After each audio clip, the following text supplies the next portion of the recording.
apa kabar? Septia di sini akan menjelaskan materi bahasa Indonesia tentang teks berita. Sebelumnya, sudah terbayang belum bentuk teks berita itu seperti apa? Ya, kalau kalian pernah membaca koran atau majalah, disitulah kalian bisa menemukan teks berita.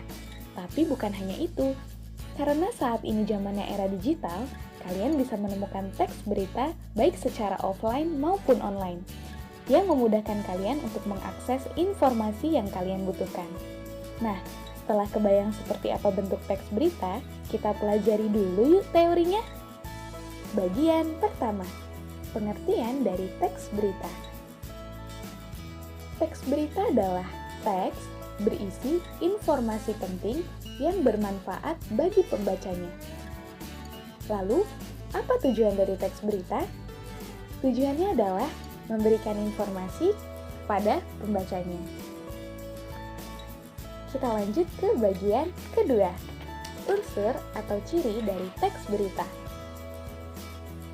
Unsur itu merupakan isi atau hal yang harus dimiliki dari sebuah teks. Dalam hal teks berita, unsur yang dibutuhkan adalah 5W1H. Apa itu 5W1H?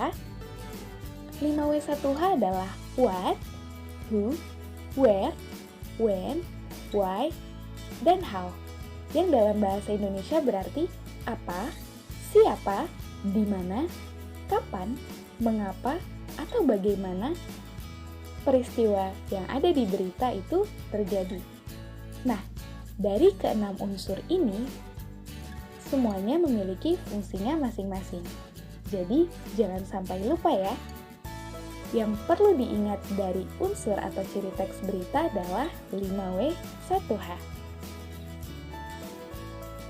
Beralih ke bagian ketiga, struktur teks berita.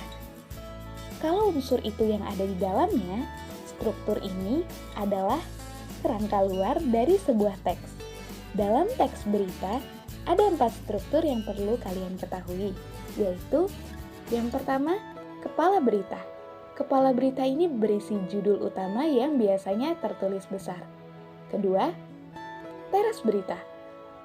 Teras berita ini merupakan paragraf pembuka yang berisi intisari berita, yang memuat beberapa unsur berita.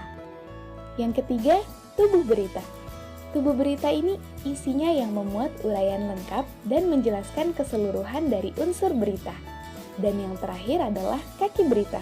Kaki berita ini merupakan paragraf penutup yang berupa simpulan atau penegasan ulang. Bagian keempat atau bagian terakhir dari pembahasan kita kali ini adalah kaidah kebahasaan dari teks berita.